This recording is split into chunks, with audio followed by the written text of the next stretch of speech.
Hey guys, tonight we journey into a world where sulfur hangs in the air like gossip in a small village, and glass tubes bubble ominously next to flammable cloaks and optimistic men with long beards.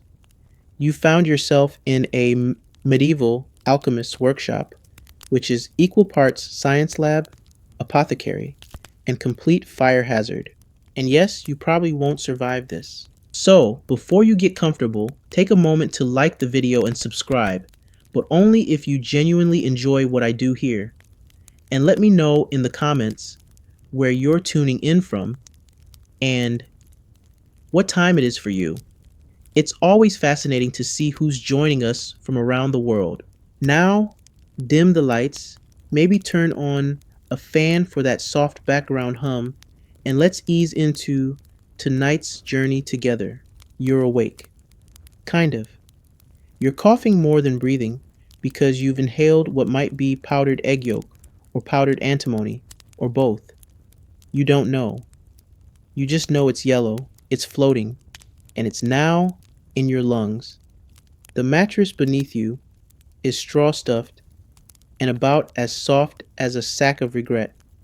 You slept with your boots on because the rat you named Erasmus crawled into one last night and refused to leave. Your roommate snores in the corner. His name is Gregor, but you secretly call him the Mumbler. He talks to the fire. He also sleeps with one eye open, and his pet goat, Juniper, chews endlessly on a piece of parchment you think was once a spell. You're not sure. You've only been here 2 days, but it feels like you've lived through 3 plagues.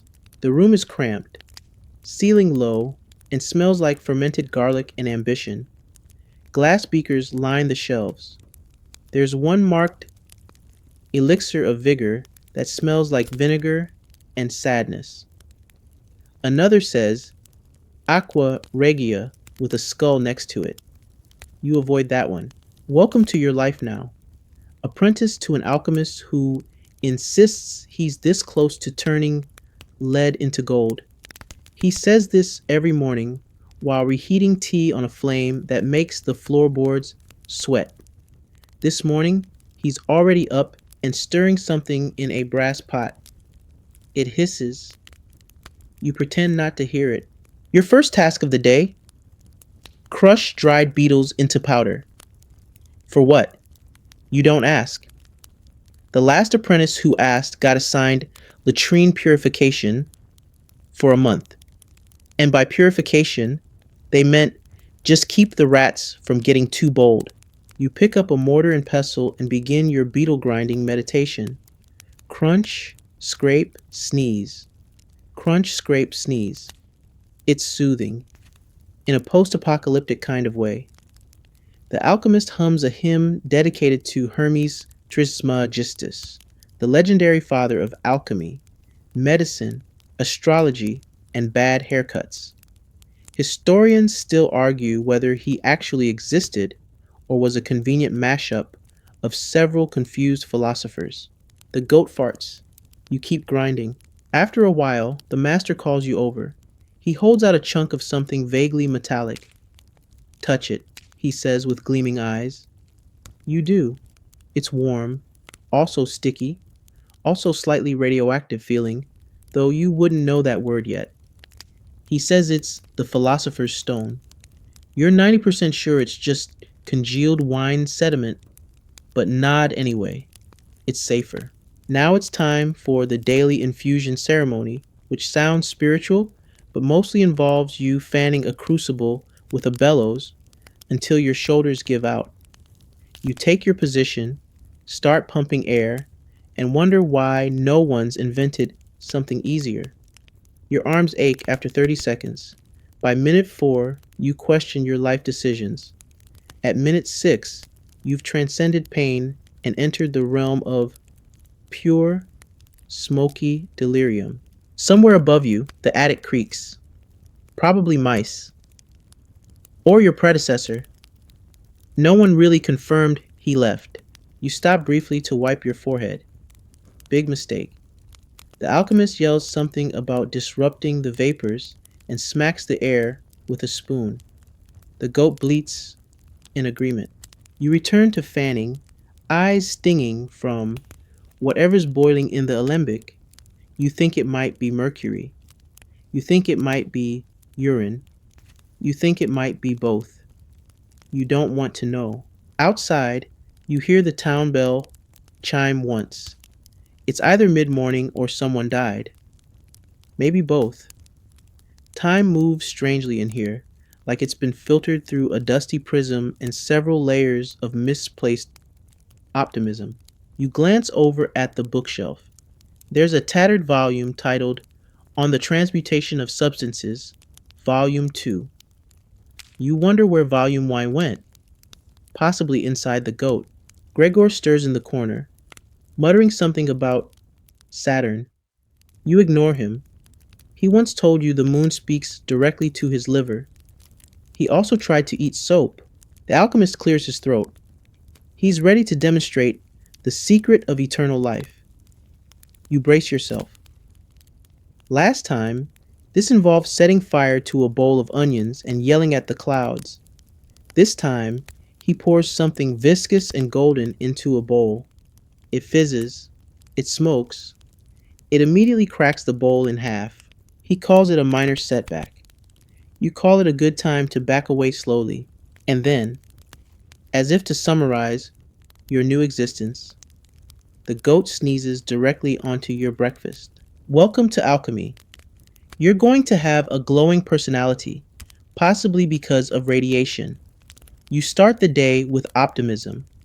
You end it with soot in your eyebrows and something called philosophic gout in your knees. But for now, it's still early. And your second morning as an apprentice alchemist is somehow already stranger than your first. Gregor is boiling snail shells in vinegar again. He insists it clears the air. It does not. Your eyes water like you're chopping onions underwater, while someone reads you your tax audit. Your living quarters, if we're being generous with the term, are an extension of the laboratory, which is itself a converted barn, minus the charm and structural integrity. The walls weep condensation. The floor creaks when the goat walks, and he weighs about 30 pounds soaking wet. There's mold on your bedroll. Not might be mold. Definitely mold. It glows in the dark. You try not to make eye contact with it. You rise and stretch. A scroll tumbles off a shelf and narrowly misses your head. It's titled How to Speak with Metal. You don't know if it's metaphorical or just written during a period of optimistic heavy lead exposure. You place it back and pretend you didn't see the marginalia that says, try again with goat blood. Breakfast? Well, let's talk about that. Today's meal is a heel of bread harder than the concepts being discussed in Aristotle's Metaphysics. You gnaw on it like a beaver with dental problems. There's also a smear of green paste, possibly basil, possibly oxidized copper. The taste? Think sadness meets gravel.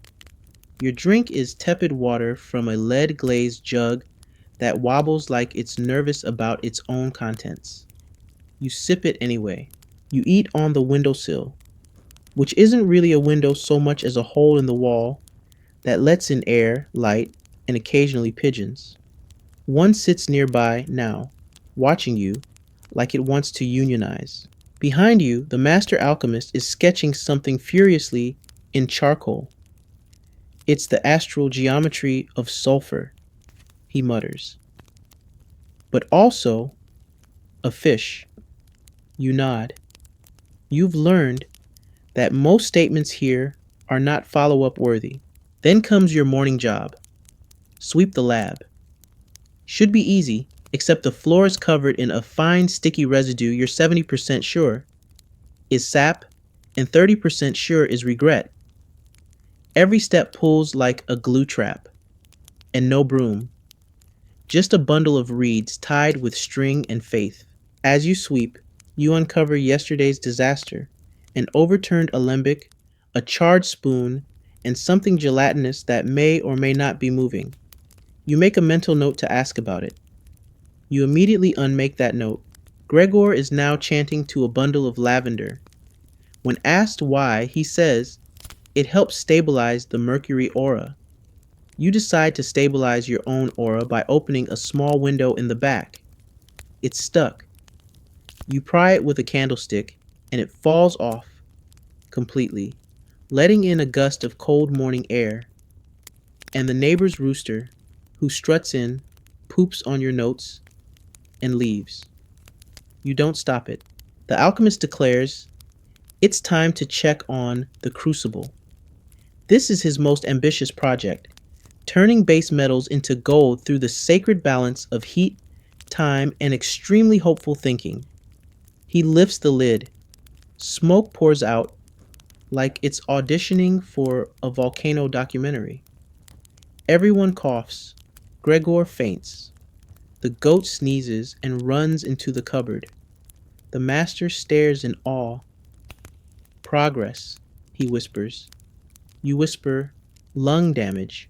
Historians still debate whether any alchemist ever came close to actually producing gold from lead. Some argue they were early chemists, misunderstood pioneers in proto-science. Others think they were brilliant con artists with a flair for fireworks and fancy robes. Most likely, it was both. Speaking of robes, the master's new one has actual embroidered runes on the hem. He says it helps channel Saturn's energy. You wonder where he got it. You suspect it's from the weaver, who also makes shrouds. It smells like incense and oddly ferrets. After the crucible check, you're sent to fetch charcoal from the cellar. The cellar is a stone spiral staircase into total darkness. You descend with a torch, which sputters pathetically, and try not to think about the time someone claimed to see a shadow man down there. You find the charcoal. You also find a scroll labeled Warnings Regarding Fire Elementals. You leave that right where it is. Back in the lab, the master is arranging something he calls the Circle of Manifestation. It involves candles, a chicken skull, 5 coins, and a bottle of wine. You're told to stay quiet and not break eye contact with the skull. You do your best, but the chicken looks judgmental. Eventually, he gives up on the ritual because the wine was spoiled. He blames Jupiter. Your final task before lunch is mixing sal ammoniac into a bowl of universal solvent. You wear no gloves, no mask, just a vague sense of dread in a cloth apron that's already been through 3 fires and at least 1 bat-related incident. You stir carefully. The mixture foams. It burbles. It smells like vinegar and wet parchment. A drop splashes on your shoe. It fizzes. You step back and reconsider every life choice that brought you here.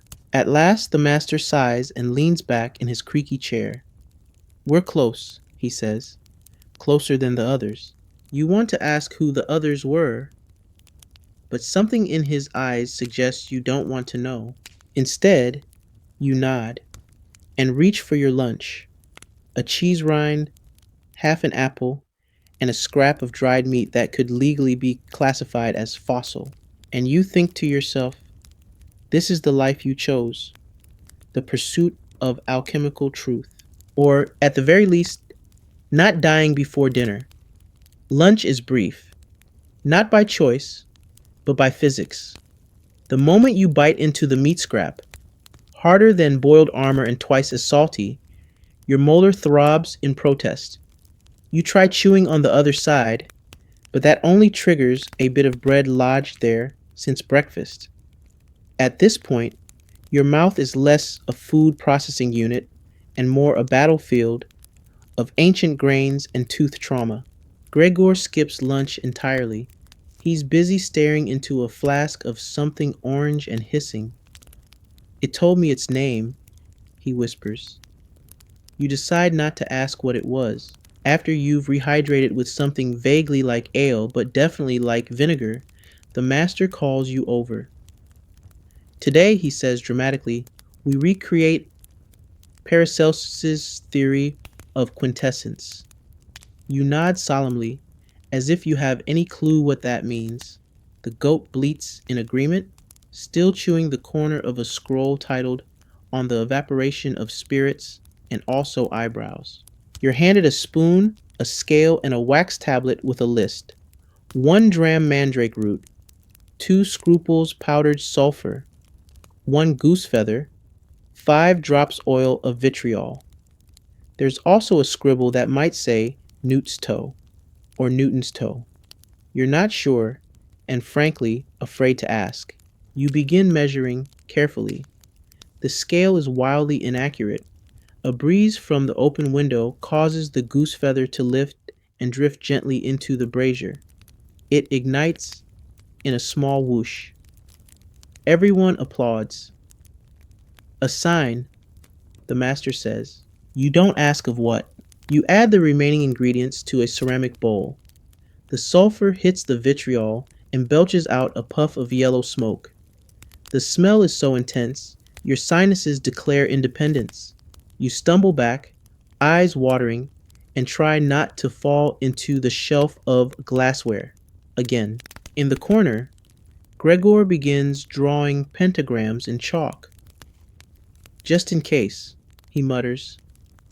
You know, containment. The goat sneezes. This is what passes for safety measures. You take a break. Again, a generous term. You lean against a support beam and watch as the master pours mercury into a thin glass tube using a funnel made from horn and prayer. He's muttering something about transmutation and the moon. You suspect he's quoting from a dream he had, a vivid one, possibly induced by licking toads. You glance at the alchemical texts on the shelf.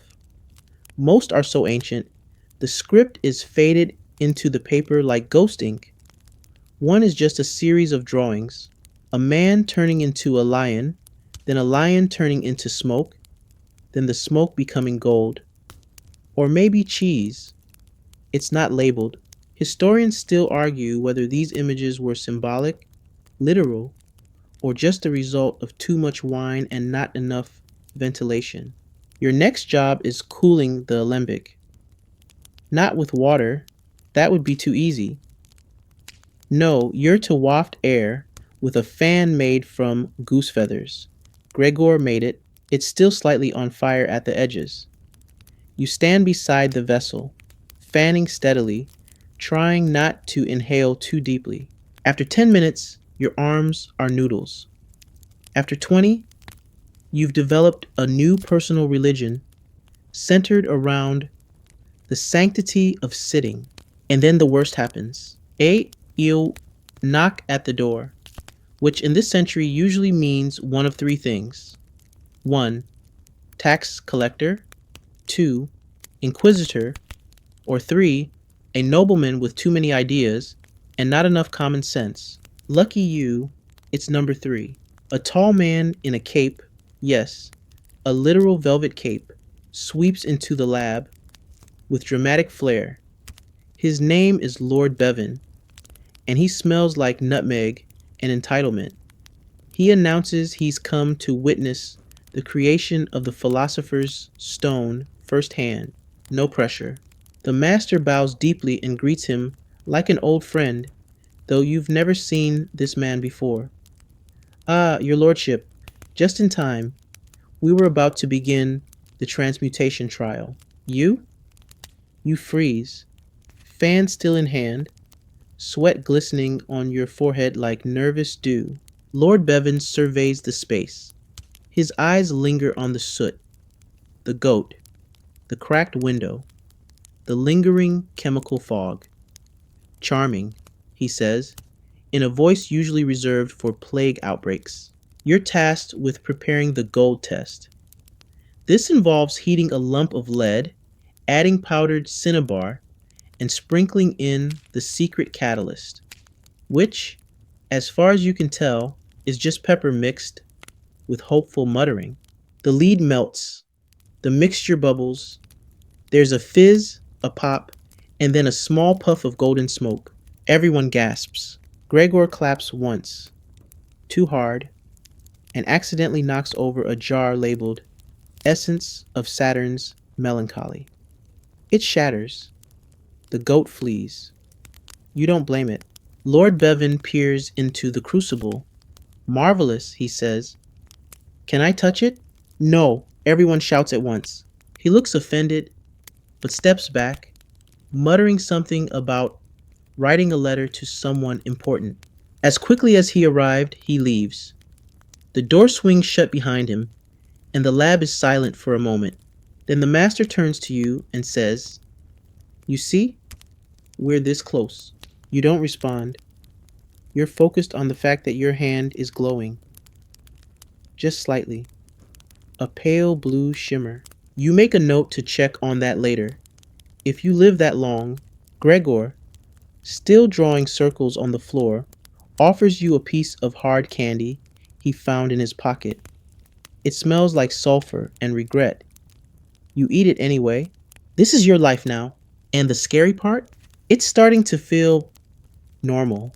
You wake up coughing again. This time it's not smoke exactly. It's more of a heavy mist with aspirations.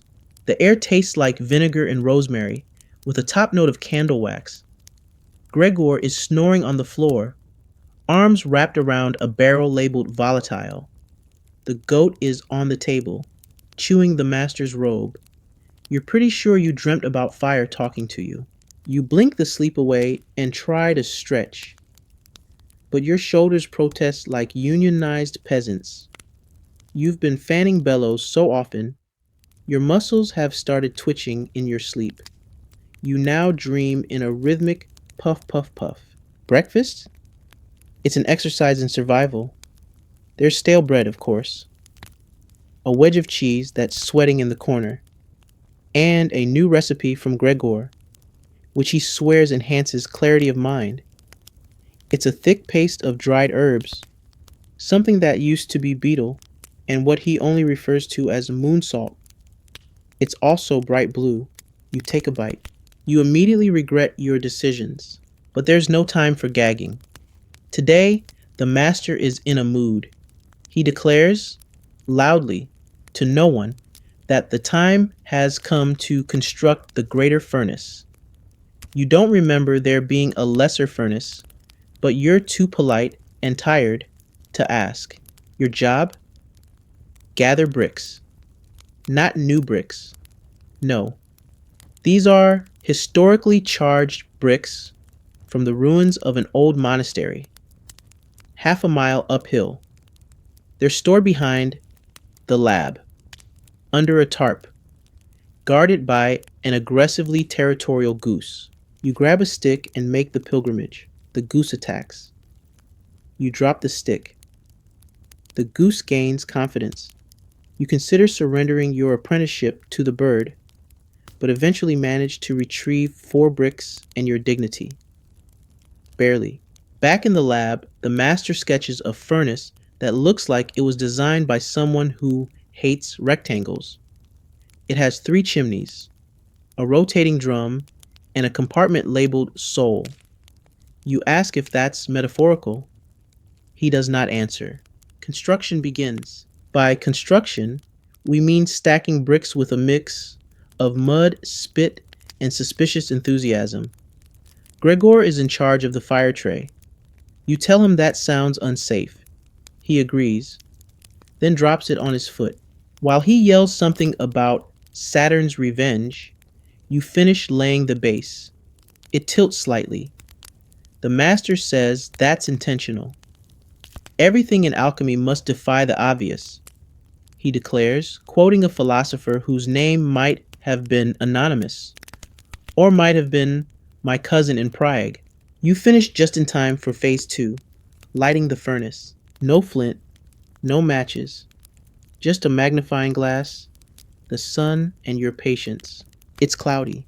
For 30 minutes, you try catching a beam of sunlight in the exact angle needed to ignite the straw bundle. You fail. Then, in a moment of blinding clarity, the goat sneezes near a candle, which flares, catching the straw. The master proclaims it divine intervention. Gregor proclaims it the goat of Hermes. You decide not to argue. As the furnace roars to life, the room heats up quickly. The temperature soars to something between bread oven and IKEA sauna in hell. You're tasked with standing next to the heat chamber and monitoring the temperature by, get this, judging how fast your hair starts to curl.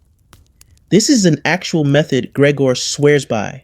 Meanwhile, the master begins adding ingredients to the reaction chamber: powdered sulfur, a feather, crushed amethyst, and a scrap of a monk's robe. You're not making this up. He swears it helps with spiritual conductivity.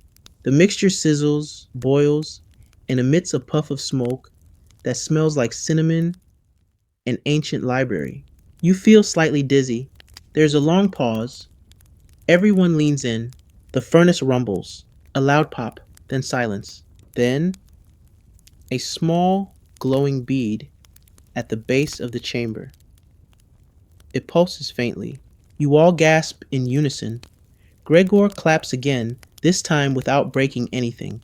The master leans in, eyes wide. Quintessence, he whispers. No, better. Proto gold.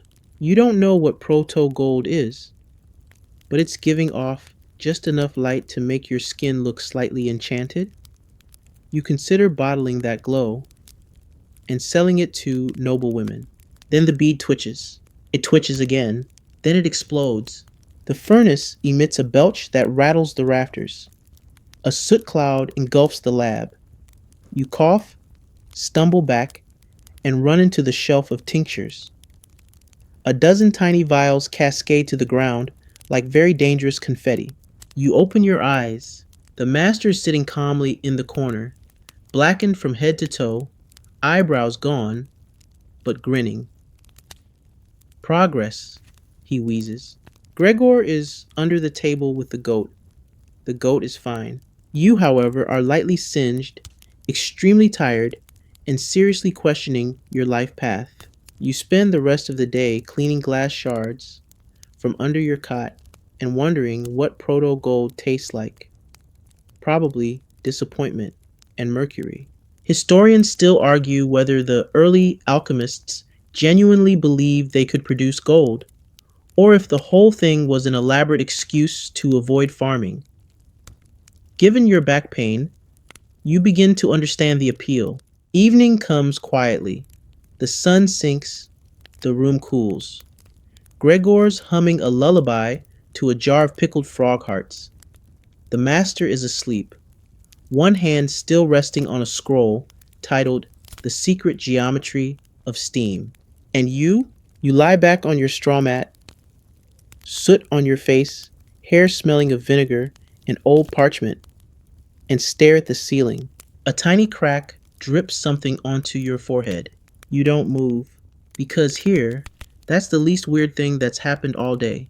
Your day begins not with a sunrise, but with an explosion. Specifically, a loud crack, followed by a thump, then Gregor yelling, "Not again," and the goat sprinting across your chest.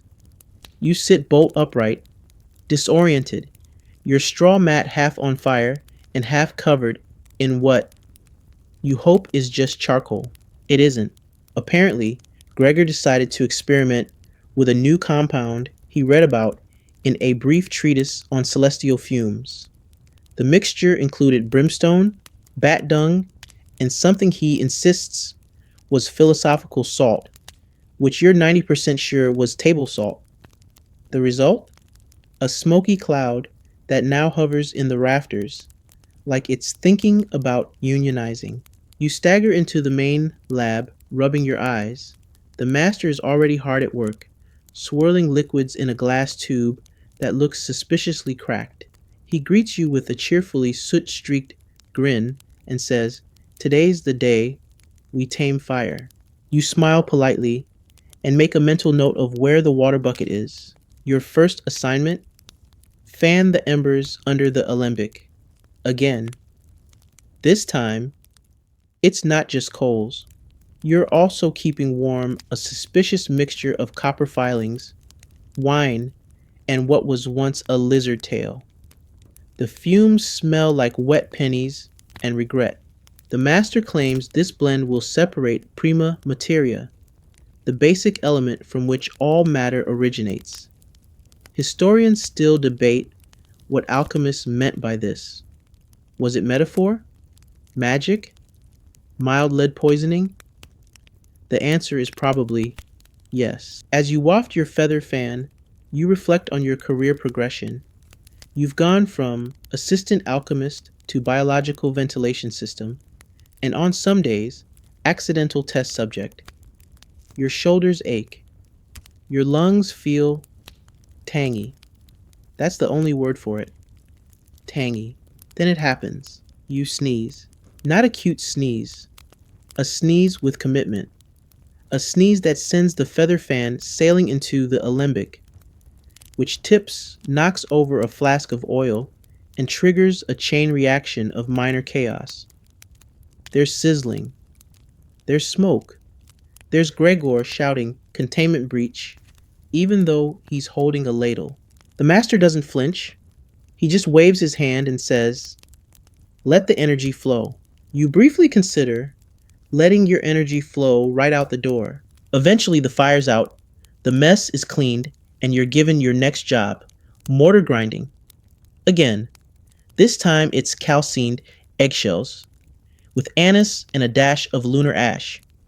You ask what lunar ash is. The master says, "You'll know when you smell it." You do. It smells like sadness, burnt parchment, and whatever hope smells like right before it evaporates. You grind and grind, the sound echoing through the lab like tiny screams.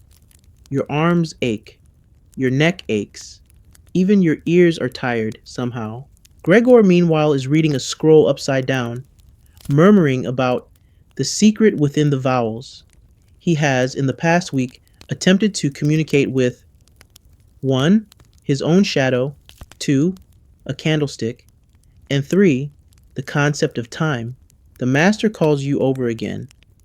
"Observe," he says, lifting a beaker of thick red liquid.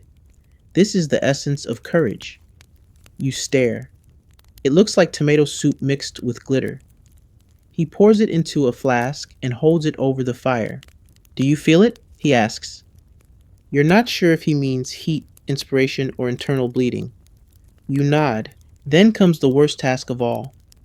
Toilet duty, which, in an alchemist's den, is not as straightforward as it sounds.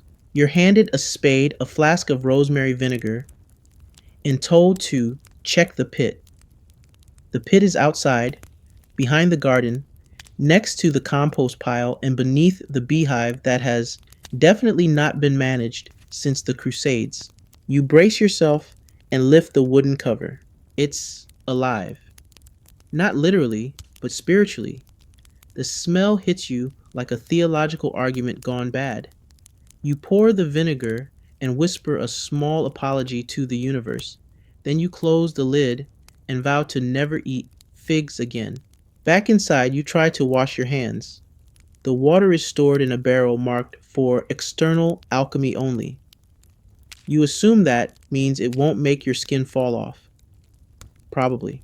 Later that afternoon, a new visitor arrives. Not a nobleman, not a tax collector.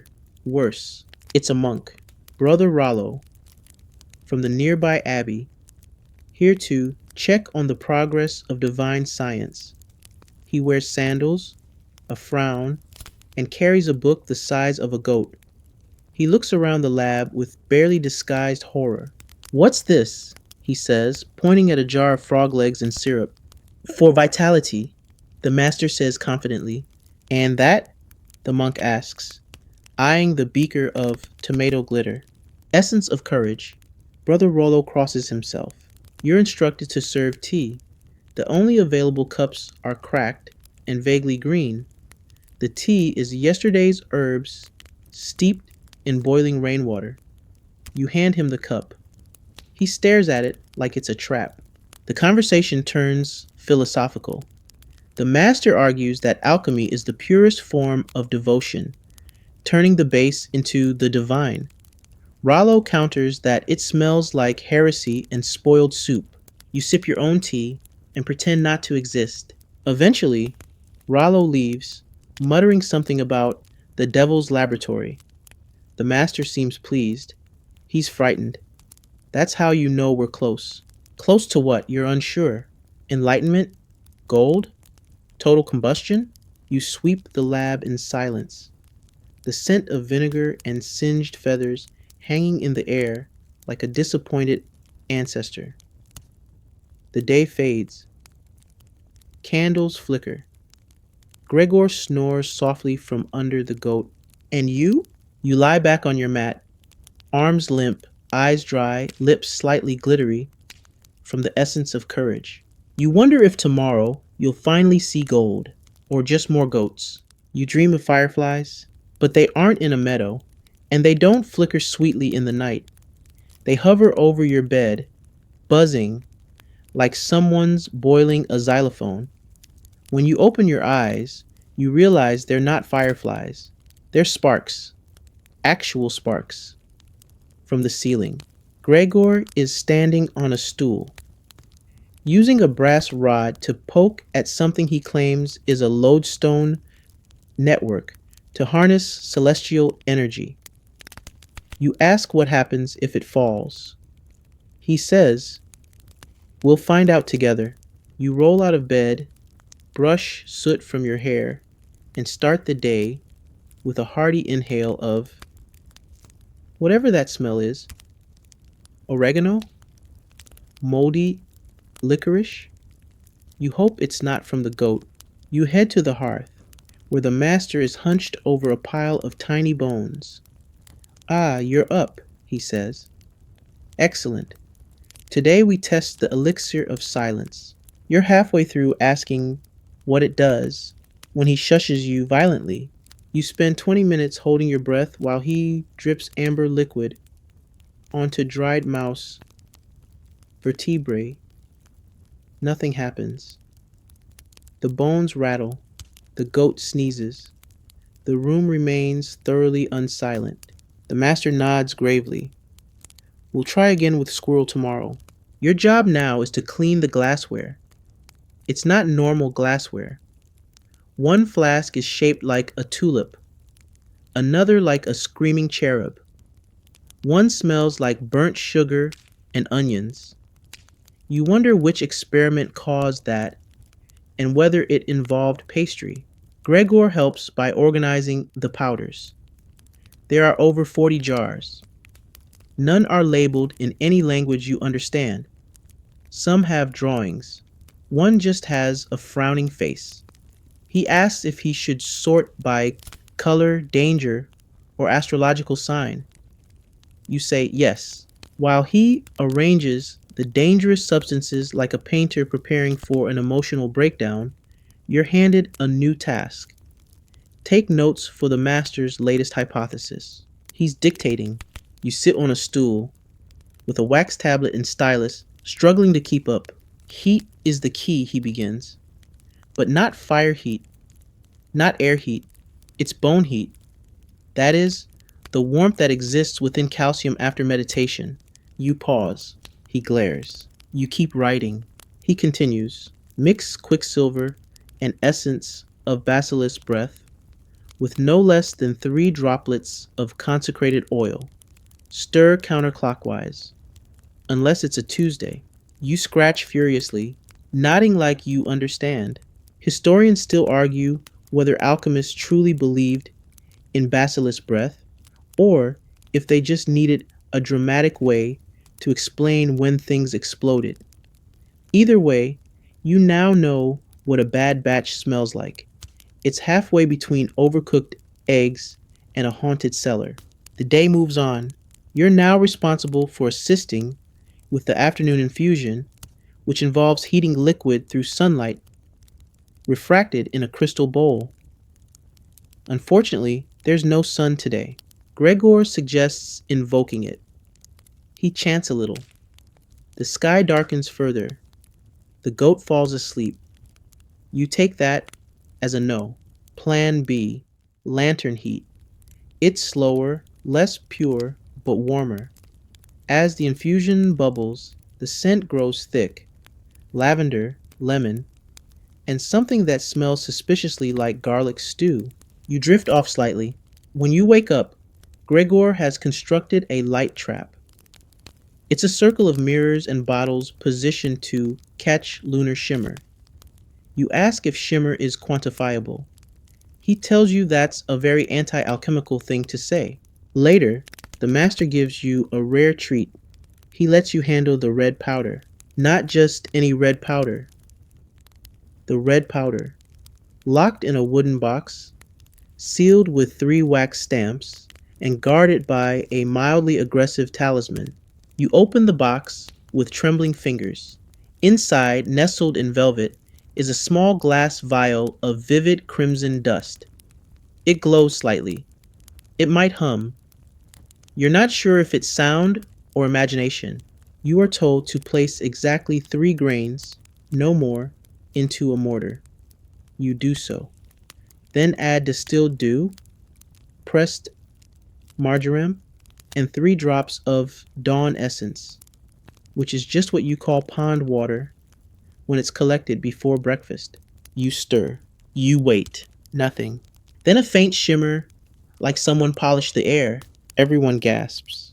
Gregor begins clapping, trips over the goat, and falls into the bookshelf. A scroll lands in the furnace. The furnace belches. The scroll ignites. You save the powder. Barely. The master nods. We're near a breakthrough, he whispers. I can feel it in my spleen. You don't know if that's a metaphor or a medical emergency. Cleanup takes the rest of the afternoon. Ash on the scrolls. Soot in the goat's fur. Gregor is walking with a limp and insists he saw the Virgin Mary in the fire. You're too tired to argue. By twilight, you're back at the work table, copying translations of texts no one's read since the 12th century. Most are nonsense. One mentions using owl eyes to see truth. Another details a bath made from pine sap and star milk. You think of hot baths, real ones, with soap and silence. You think of your old life, before all this, before goat-related incidents were a daily occurrence. The candle flickers, the lab settles. Gregor is asleep on a sack of sulfur. The master is whispering to a jar of blue fluid. The goat chews softly on a corner of your robe. And you? You close your eyes, soot-streaked and sore, and wonder, if gold isn't real, maybe this life is. It's raining, not a gentle drizzle that lulls you to sleep. This is alchemist's rain, thick, muddy, and aggressive. Each drop hits the roof like a fistful of soggy coins. Somewhere in the rafters, a leak forms a steady plunk into a pewter bowl, adding percussion to your misery. You'd like to sleep in, but the goat has other ideas. Specifically, it headbutts your straw mat and bleats directly into your face. The message is clear. Rise and shine. Apprentice, you roll over. You're stiff. Your neck sounds like parchment when you stretch. Your back feels like someone replaced a vertebra with a bent spoon. But there's no time for whining.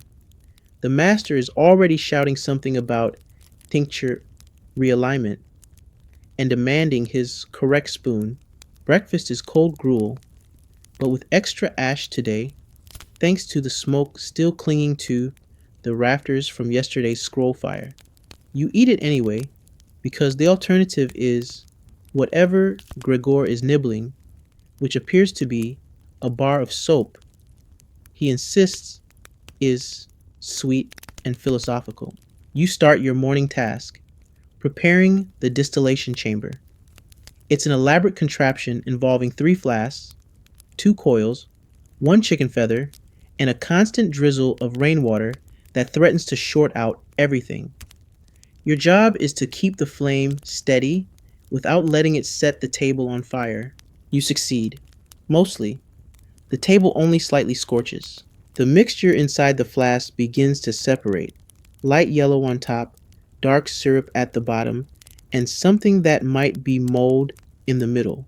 The master nods approvingly. That, my boy, is the essence of duality. You nod back, as if you too see the metaphor. Gregor, meanwhile, is working on a side project. He's boiling nettles, trying to make dream paste. You ask what it does. He says it helps you see colors that don't exist. You decide to pass. Then the door creaks open. It's the neighbor, old widow Marlin.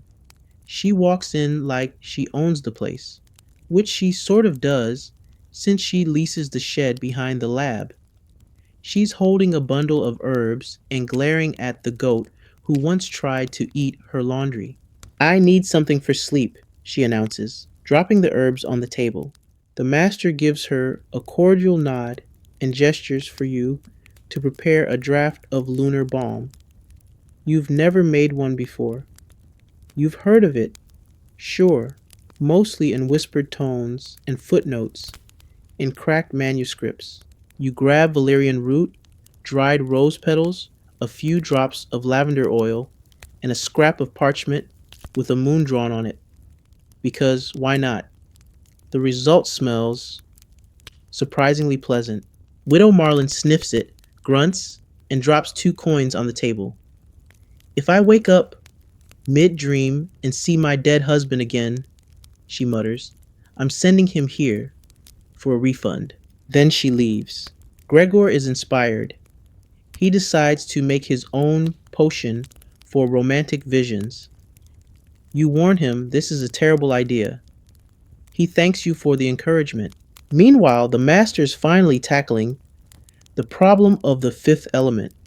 He believes it's hidden in the alignment of the planets and a very specific mushroom he found growing in the cellar.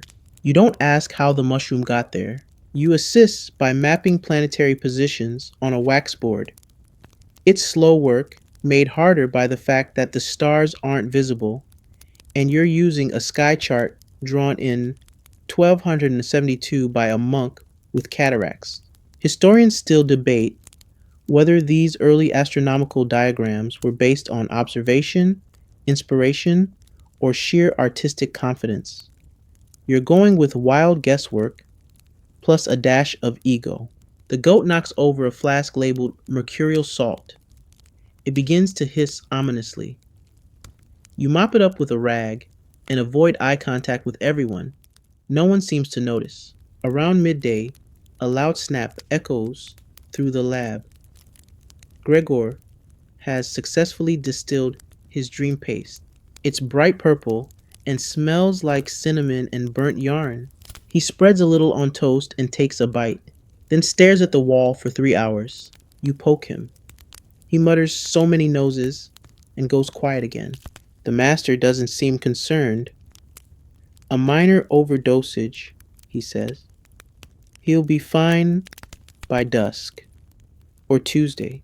You now have the honor of sweeping the ingredient chamber, which is a fancy word for a small shed filled with jars, bones, moldy books, and a lot of hope.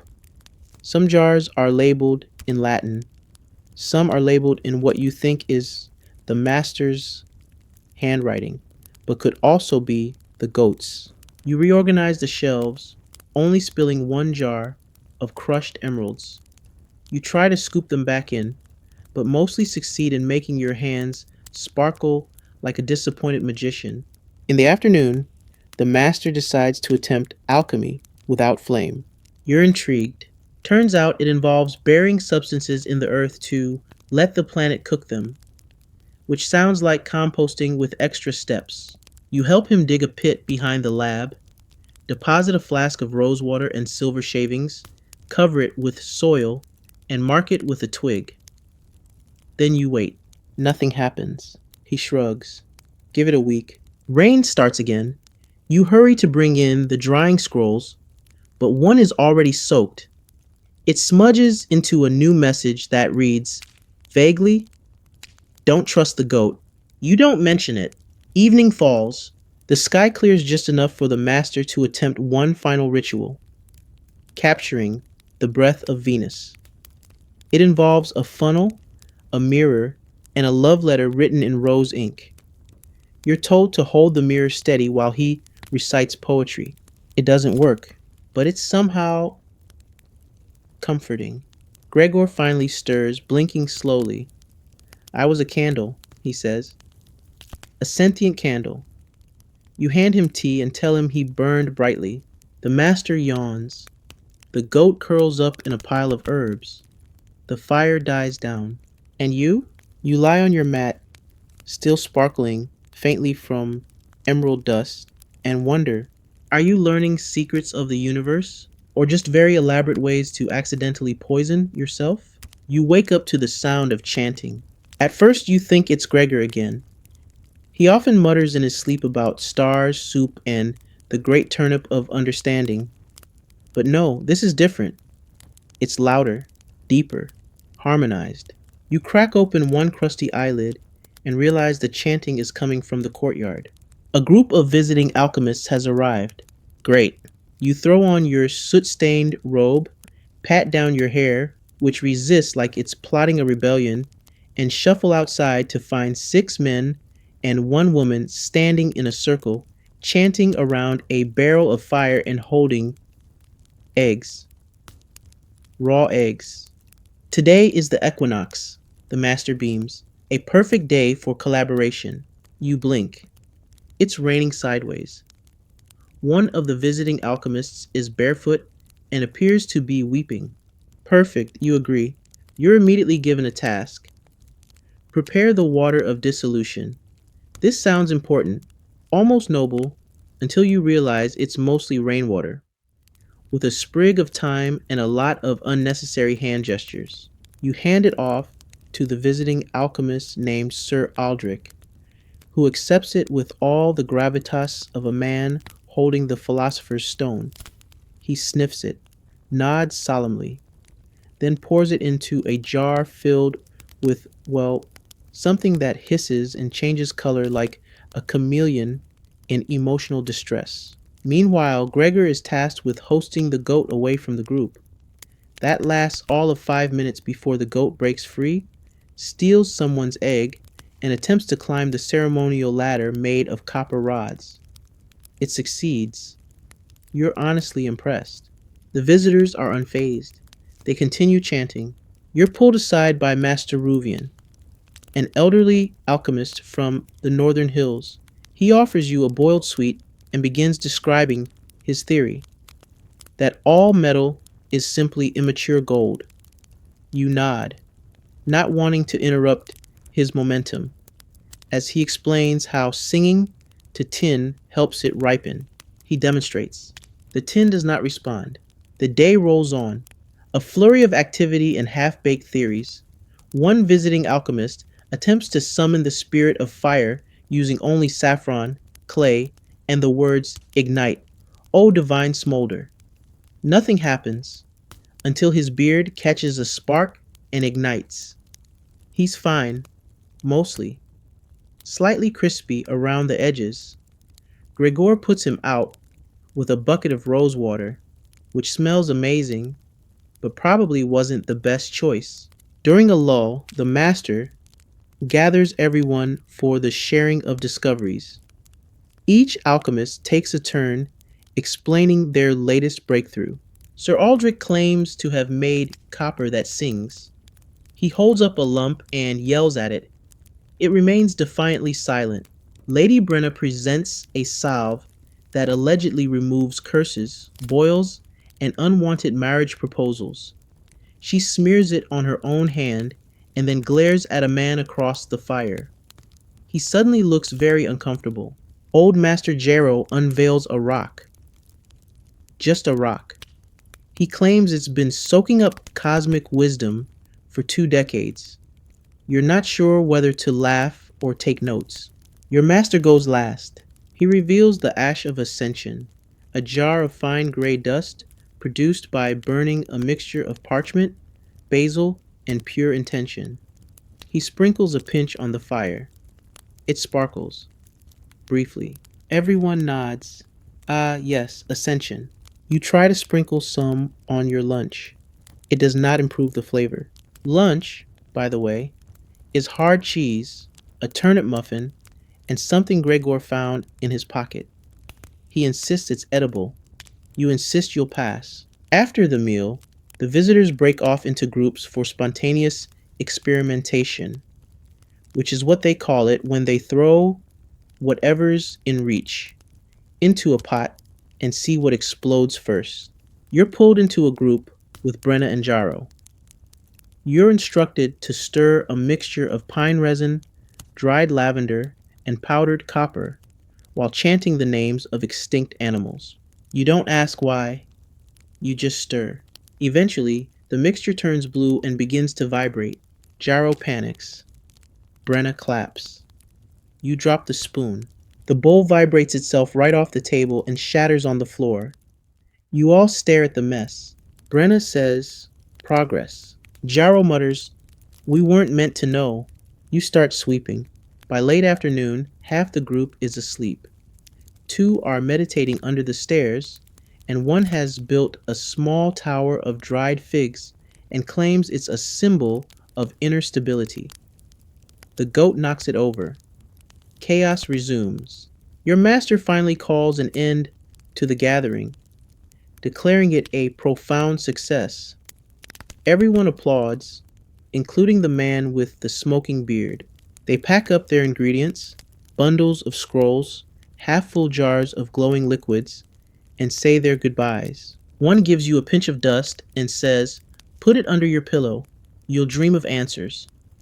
You thank him, then promptly forget which pocket you put it in. As the visitors leave, you're left with a sense of something odd. You can't quite place it. The air feels charged. The lab smells faintly like burnt time and warm metal. The master claps you on the shoulder. "You did well today," he says. You don't respond, mostly because you're holding back a sneeze from all the powdered resin in your hair. That night, you lay on your straw mat, ears ringing slightly from the day's chanting, head full of strange visions and stranger theories. The rain returns. Gregor hums gently in his sleep. The goat for once snores. And you dream of a fig tower, a singing lump of copper, and a jar of dust that finally answers you back. Morning arrives with a thud, not metaphorically, a literal thud, as Gregor falls off the top shelf where he'd chosen to sleep for atmospheric alignment. He lands in the charcoal bin with a groan and a puff of black dust. You blink awake to find half your mat covered in soot and your face bearing the distinct imprint of a small spoon. Again, your master's already awake, of course. He doesn't sleep so much as occasionally power down. He's pacing in the lab, robe flapping behind him like a disgruntled curtain, muttering something about the tincture of unbinding. You sit up. Your neck protests. Your knees disagree with your life choices. You roll to your feet anyway. Because there is work to do. Alchemical work. Important, dangerous, frequently disappointing work. Gregor stumbles over, still coal-dusted and dreamy-eyed. "I saw the moon," he whispers. She winked. You nod? "That sounds about right. Today's task, harvesting morning spirits, which in practice means wandering the garden in your slippers with a small copper bowl, collecting dew from the tops of cabbage leaves and spider webs. You're told to whisper encouragement to the dew as you collect it. You do this. A beetle watches you like you owe it money. Back in the lab, the dew is mixed with rose ash and strained through a sock. You don't ask whose sock. You just pour. The resulting liquid is a shimmering pale blue. You're told it enhances clarity of thought. You sip a drop. You immediately remember the exact face of your childhood neighbor and the lyrics to a folk song you've never actually heard. You also forget how to spell your own name for 3 minutes. So, yes, clarity of some kind. The master is preparing for a serious experiment. You know this because he's wearing the velvet robe, the one with gold trim and stitched symbols that may or may not be numerology. He only wears it when he's attempting something major or when the taxman visits. Today, he says, we create the philosopher's breath. You resist the urge to point out that you haven't yet created the philosopher's toenail. Instead, you help arrange the tools: crucible, bellows, a bundle of sage, and a small glass vial labeled "Do not open unless absolutely sure." Gregor opens it immediately. A thin wisp of green fog escapes. It smells like mint and disobedience. You both stare at it for a moment. Then it vanishes. You agree to never speak of it again. The master begins chanting, not in Latin, not in Greek, in a dialect he claims is pre-human. It mostly sounds like someone gargling while reading tax law. You add powdered bone, fermented grape skins, and 3 drips of oil from the lantern that hasn't gone out since the spring equinox.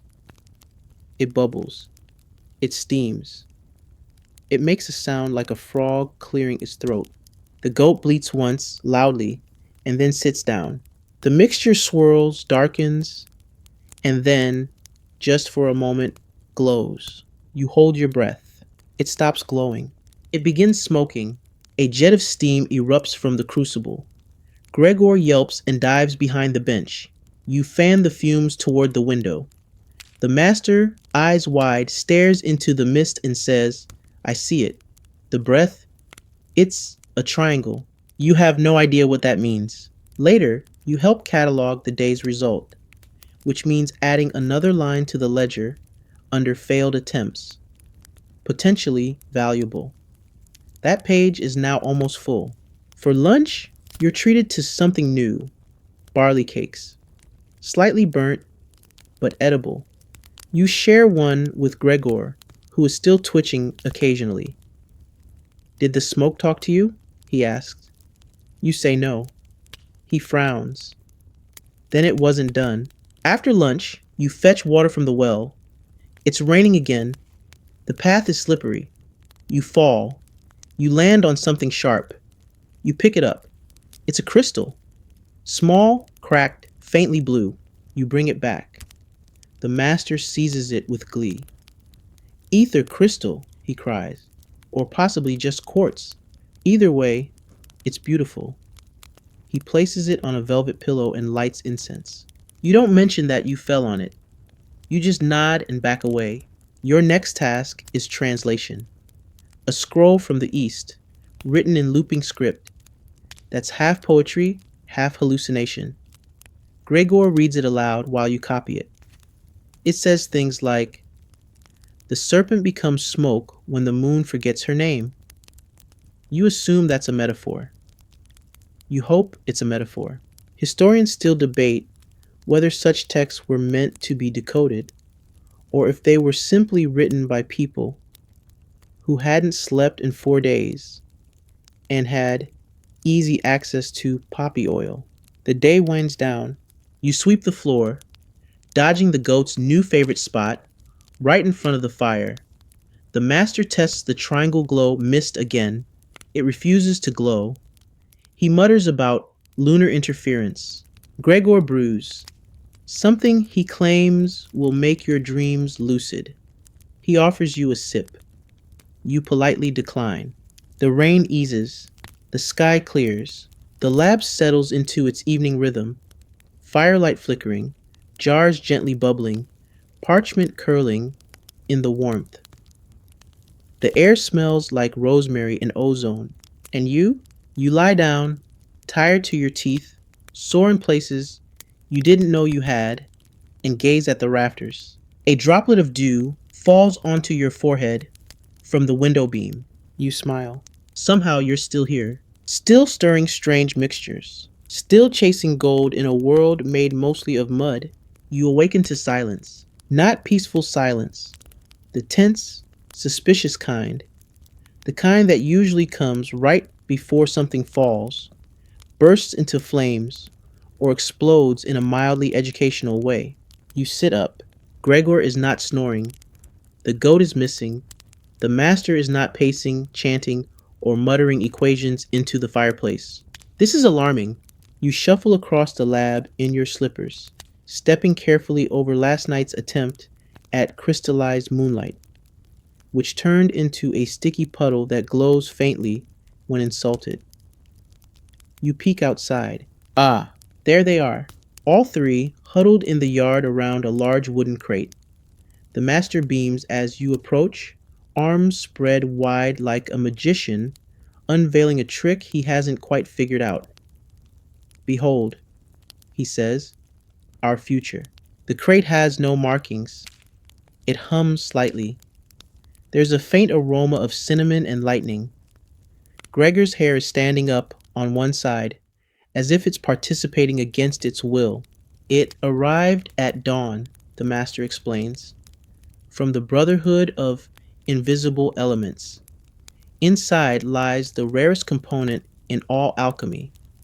You ask what it is. He shakes his head. We're not sure, but it's definitely rare. Gregor nods solemnly and humming. You're given the honor of opening it with a spoon for ceremonial reasons. Inside is a rock. Well, it looks like a rock, about the size of a cabbage, slightly translucent, faintly glowing, and pulsing gently like it's breathing. You all stare at it. The master gasps. It's... Gregor interrupts. Sentient? No, the master snaps. It's presentient. You don't know what that means. And honestly, you're afraid to find out. Back in the lab, the rock is placed on a velvet cushion atop the center table. Candles are lit. Incense is burned. Prayers are said, some of them made up on the spot. Then, the experimentation begins. The master waves a magnet near the rock. Nothing, Gregor chants. Nothing. You blow on it gently. It shivers. That's something. Hours pass. You try different approaches. Heating, chilling, chanting, singing. Gregor's idea. Nothing changes. At one point, the goat sneezes near it, and for a brief moment it turns pink. Everyone cheers. You take notes. Rock possibly reacts to goat mucus. You try to sound scientific. The master then decides to attempt sympathetic transference. This involves placing objects around the rock to see if it influences them. You assemble the usual assortment: a sprig of rosemary, a lump of lead, 3 dried figs, a small doll Gregor made out of cheese. Nothing moves until the doll falls over on its own. The master gasps again. Proof of influence. Gregor whispers, it's begun. You check the window for signs of apocalypse. Nothing. Just more rain. After a break for tea, chamomile, slightly fermented, the master reads aloud from the Book of Airless Fires, a text so ancient its cover is more whole than leather. The passage is cryptic. The stone that sings beneath the silence must not be fed. You ask what that means. The master frowns. We'll feed it something and see. You're given the task of preparing the offering. You mix honey, ash, a whisper of copper, and a single tear. Yours. You're told it's traditional. You don't argue. You place the mixture beside the stone. It does nothing. Gregor sighs. Maybe it's shy. By afternoon, you've drawn 3 circles around it, performed 2 blessing rituals, and played 1 flute solo, badly. The stone glows steadily, but doesn't otherwise react. Then the light dims, just slightly. The master rushes forward. It's communicating. Gregor gasps. It's tired. You squint. Or it's bored. There is debate. Eventually, it's agreed the stone should be left alone for a while. You place a small curtain around it, embroidered with stars, and give it some spiritual privacy. The master nods, satisfied. You return to your regular chores, cleaning alembics, sorting jars, attempting to translate a scroll written entirely in pictures of fish. The stone continues to pulse faintly. You try not to stare at it. You fail. Evening falls. The master attempts one last experiment. He places a drop of mercury directly on the stone's surface. Nothing happens. Then the drop hisses. The rock absorbs it instantly. Then it turns green. Everyone screams. The goat faints. The rock returns to its original hue. The master collapses into a chair, giggling with exhaustion. Gregor hugs the goat. You update your notes. Stone may prefer mercury or dislikes being touched. You cook dinner, roasted root vegetables and leftover barley cake. Gregor adds dream paste. You remove it when he's not looking. The master retires early. Gregor falls asleep with his head on the table, still muttering about whispers in the quartz. And you light one last candle, glance once more at the humming stone, now still, quiet, but somehow watching, and curl up on your mat. Tomorrow, perhaps, it will speak, or explode, or turn into jam. You're ready for any of it. You wake to the sound of scribbling. The master's hunched over the work table, furiously scratching symbols into parchment with a quill made from a suspiciously large feather. His hair is even more disheveled than usual, which frankly seems like a feat of dark magic. You blink. Sleep well? You ask, already knowing the answer. He doesn't look up. Sleep is for those who have not seen the pattern. Right. You shuffle over to Gregor, who is wide-eyed and eating raw oats out of a jar. He whispers, he hasn't blinked in 3 hours. You glance at the master. He is blinking. Just not often.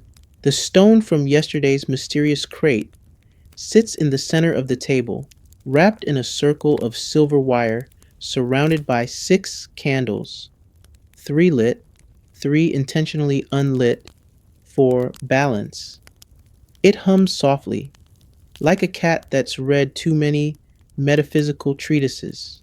The stone gave me a dream, the master says suddenly. You nod, because that's safer than asking follow-up questions. It showed me the tree, he continues. Not a tree, the tree. The one that grew in the center of the world before time had elbows. Gregor gasps. You just write that down. Today's assignment? Harmonic calibration, which means arranging bowls of water around the stone, striking them in specific intervals, and observing any shifts in tone, glow, or goat behavior. The goat, for its part, remains indifferent, but one bowl does produce a slightly higher tone than expected. You lean in, the stone pulses, your teeth tingle. Resonance, the master cries. Ear pressure, you cry back. He doesn't hear you. After 3 hours of tonal experimentation, you break for a meal. Gregor tries to bless the food using a chant he found in a footnote. Your bread catches fire. You eat it anyway. It's crunchier than usual. In the afternoon, you return to the ongoing Project Philosopher's Breath, now upgraded to Project Whispering Core. It still involves the stone, but now you're incorporating air from different elevations, which, as it turns out, is code for go fetch jars of wind from the top of the hill. You trudge uphill with 6 glass jars, attempting to catch air by opening and closing the lids dramatically. A farmer passing by watches you with deep suspicion. You return, wind-swept and wet. The master arranges the jars in a pentagram around the stone. Gregor contributes a personal item, his only spoon, as a symbolic sacrifice. The stone does not react. The spoon weeps quietly. The master tries something new, humming a specific tone allegedly used by ancient Atlanteans to vibrate truth into the bones. It sounds like a distant kettle trying to remember a song. The stone pulses, just once. You all freeze. Then Gregor yells, "It blinked!" "It doesn't have eyes," you hiss, but the master's already drawing up new diagrams, spirals and stars, intersecting triangles, and a doodle of a man falling into a pie, accidentally added during a brief sugar crash. Evening descends. You're tasked with writing down everything that happened today. You fill 4 pages. None of it makes sense. Later, the master insists on reading aloud from the Mirror of Mirrors, a legendary but highly confusing alchemical text. Every paragraph contradicts the one before it. Gregor gets a headache trying to follow. You develop a mild existential crisis. The stone remains quiet, just watching. Eventually, the master begins nodding off mid sentence. You take the book from his hands. Gregor is curled up next to the goat, who has claimed his blanket. You toss a new one over them both. You return to the work table. The candles around the stone flicker. You sit for a moment, alone with it. It glows faintly. You whisper, "Are you really what he says you are?" Nothing. Then, faintly, a second hum, lower, softer. You lean in, it stops. You sit back, heart fluttering just a little. You're not sure what happened, but you're sure something did. The master snores from his chair. Gregor sighs in his sleep. The goat chews a corner of parchment titled Plan B. Transmute footwear into gold. And you close your eyes under the soft glow of the stone, your dreams already bending at the edges, curling into questions shaped like circles. It's dark. Not the kind of comforting dark that wraps around you like a wool blanket on a cold night, but the curious, eerie kind, like the moment before a thunderclap, or when someone says, "Now don't panic." You open your eyes. The candles have gone out. The stone is glowing, not pulsing, not flickering, glowing, steady, intentional. Like it finally made up its mind about something, and it involves your immediate attention. You sit up slowly. Everyone else is asleep. Gregor curled beneath a table, hugging a bag of salt labeled emotionally reactive. The master slumped in a chair, snoring softly through his beard, and the goat, balanced precariously atop a crate, dreaming of hay and or world domination. The room is otherwise silent, save for the low, sustained hum from the stone. You walk toward it. Each step feels like stepping through thickened air.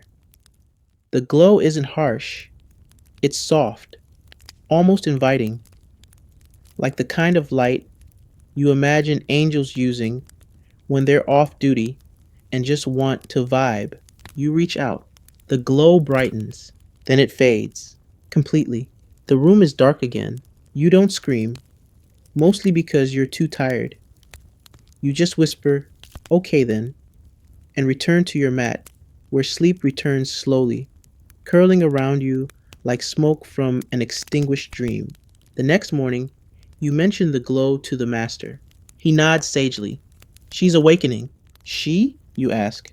"The stone," he replies, obviously. Gregor gasps and immediately renames it Sheila. You all agree to not question it. Today's project is a shift in direction, away from the stone and toward projected energies. The master explains that the human body emits its own aura, and that alchemists of old could tune their internal vibrations to alter external matter. You're given an apple and told to think it ripe. You think very hard. It turns softer. That might have been your hand, though. Gregor is slightly more successful. His apple turns blue. He swears it was intentional. Meanwhile, the goat eats its assigned apple whole and then headbutts the wall. You take that as a sign of spiritual progress.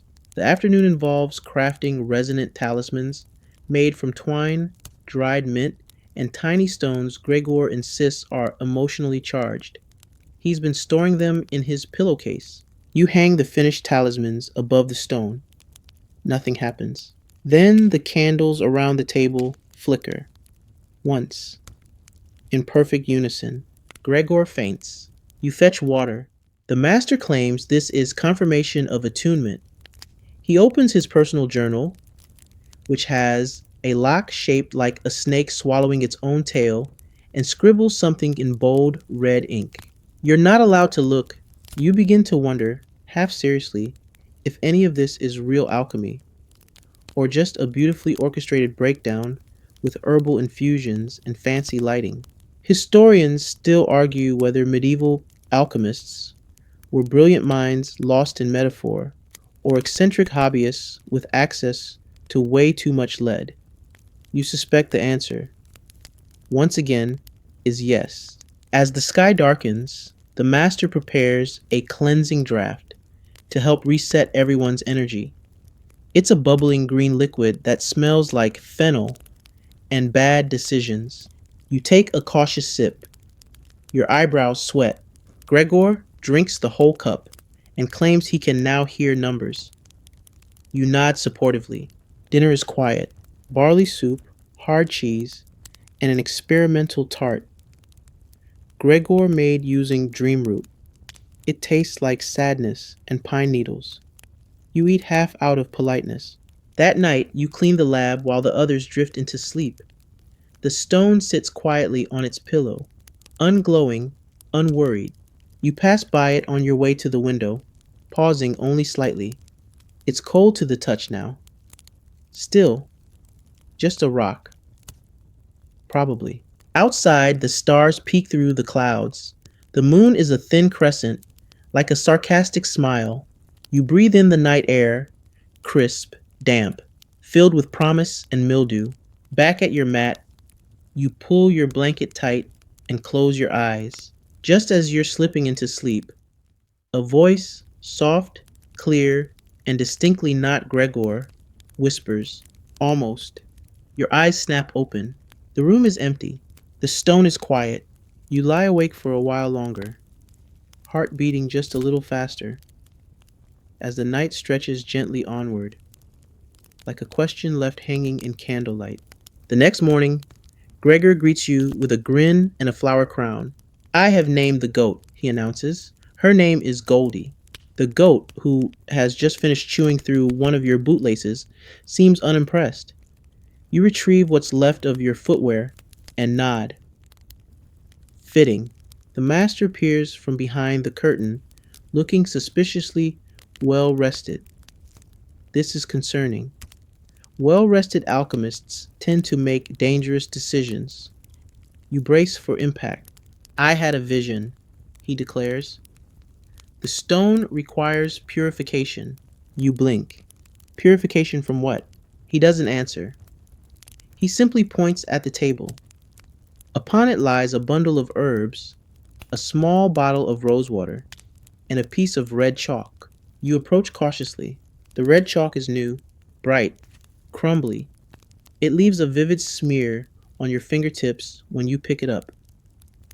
Gregor watches with fascination, nose nearly touching yours. Careful, the master warns. That's not ordinary chalk. That's seraphim dust. You pause. Isn't this just seraphim dust? He repeats. Rare. Sacred. Definitely not expired, crushed brick. You draw a circle around the stone using the chalk. As you finish, the stone gives off a faint tick. Not a pulse, not a hum. A tick. Like a clock deciding whether to continue. Gregor gasps. It's measuring time. You don't correct him. It's too early. The purification ritual begins. You sprinkle the rosewater clockwise, then lay the herbs in a spiral. The master chants in a tongue he claims is divine adjacent. The room smells like old incense and nervous sweat. The stone doesn't react until the goat sneezes again. This time, the stone glows red. You all freeze. Red is new. Red is alarming. Red is dramatic. Gregor faints again. That's becoming a habit. The master falls silent, eyes locked on the stone. It's awakening, he whispers. or having an allergic reaction, you quickly blow out the candles just in case. For the rest of the morning, the stone remains red. You try to test it gently. Place your hand near it.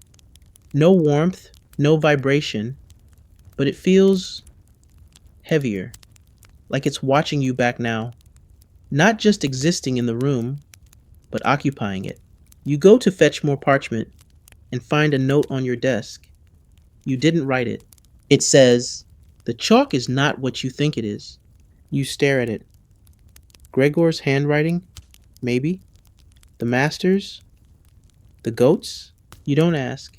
You just fold it and place it under your pillow, because that feels safer than burning it. In the afternoon, the master calls for silence. You sit. Gregor sits. Even Goldie the goat sits. The master whispers, "We must listen." So you listen to the creaking of beams, the crackle of the fire, the occasional drip from the corner of the ceiling, the wind outside dragging its fingers across the roof. And then, faintly, the stone ticks again, but this time, twice. The master gasps. "She's communicating in patterns." Gregor claps. "She's writing poetry." You scribble it down. Tick, tick, silence. Haunting, confusing, possibly meaningless. Historians still debate whether alchemical symbols were genuinely profound or just the ancient version of putting a bird on it. You're leaning toward the latter. The rest of the day is consumed by decoding the stone's rhythm. The master builds a chart. Gregor sketches a graph. You build a stack of tick logs, each carefully timed and labeled. There are 5, maybe 6, if you count the one you might have imagined while dozing off near the herbs. The master suggests that the red hue indicates readiness. For what? He's not sure. Gregor says it reminds him of strawberry jam. You go outside for air. The sky is overcast, the ground soft with recent rain. You walk in slow circles, trying to remember what normal felt like before glowing stones and goats with opinions. A bird lands near you, stares, then flies away, probably judging. You return in time for dinner. Root stew, fig biscuits, and a questionable pickle. Gregor made using a gut feeling and some salt. As you eat, the master writes in his private notebook. Occasionally he mutters words like alignment, resonance, and biscuit potential. The stone is still red, still glowing, still quiet. That night, before bed, you find another note on your pillow. Listen between the ticks. You don't sleep well. The candles burn low. The goat snores. The stone pulses in the darkness, red and steady. And you? You lie there, eyes open, heartbeat slow, wondering who's writing the notes and whether the stone already knows your name. You wake to a wet nose in your ear. Goldie. She's decided that personal boundaries are optional this morning.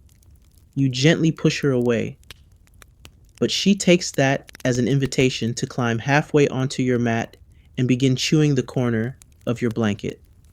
You sigh. It's too early to fight a goat with dreams.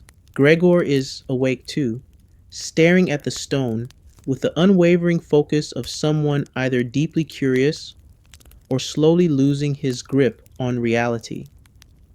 Possibly both. "She's trying to say something," he whispers. You nod sleepily. "Good morning to you too." The master, meanwhile, is standing in front of the stone with his arms spread wide, muttering what sounds like a love poem to entropy. He's dressed in his formal robe, the one with the faded suns and upside down runes sewn into the hem, and his beard has been combed into 2 separate braids. That's never a good sign. "We shall attempt a dialogue," he announces. You glance at Gregor. He gives you a thumbs up and begins rearranging jars around the stone in a formation he calls the honeycomb of knowing. You don't ask why it includes a spoon and a sock. You just roll with it. The ritual begins. You light candles in cardinal directions. The master places a crystal prism in front of the stone.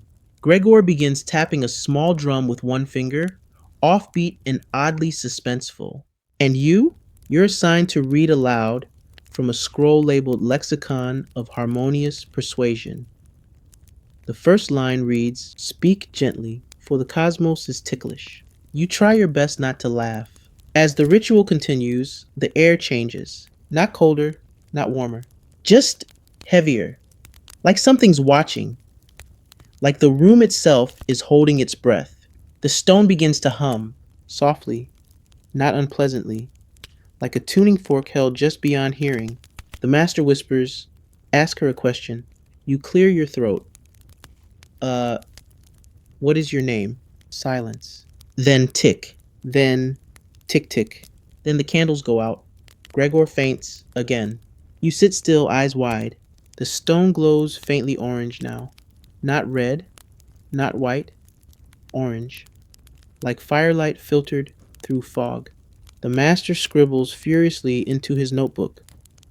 "We made contact," he says. You aren't sure if that's comforting or ominous. Later, you clean up the ritual space, while Gregor regains consciousness by eating an entire apricot tart and humming a hymn he swears came to him in the void. The master begins preparing interpretive sigils, drawing symbols on the floor using crushed beetroot and ash. You step over one, and he glares like you just insulted the moon. You apologize to the moon, just in case. That afternoon, a merchant arrives. He's selling herbs, wax, and beast-bound copper, which turns out to be regular copper wrapped in cat hair. The master buys 5 strips and declares them crucial for tethered clarity. You haul them into the lab and accidentally drop one onto the stone's velvet cushion. The glow shifts, briefly, to green. Gregor gasps so loudly he drops his soup. "Green," the master mutters. "She's considering." "Considering what?" you ask. He smiles, being known. You're not sure if that's exciting or terrifying. For the rest of the day, the stone remains green. The master suggests preparing a reception elixir, a potion to open the mind and heart for communication. You spend the next 2 hours grinding cinnamon, mint, a feather soaked in moon water, and 2 drops of openness extract, which suspiciously resembles vinegar. You sip. It tastes like holiday regret and tingles behind your ears. Gregor drinks the rest and announces he's now part of the ether. Dinner is quiet. Nobody speaks much. You're all watching the stone. Tick. Pause. Tick. Tick tick.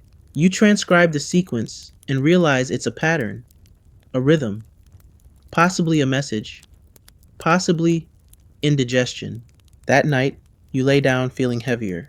The air is thick with tension, like something's about to shift. Just before you close your eyes, you hear it. Whispers, not words, not thoughts. Just something sliding past the edge of your perception. And then, silence. Deep, echoing silence.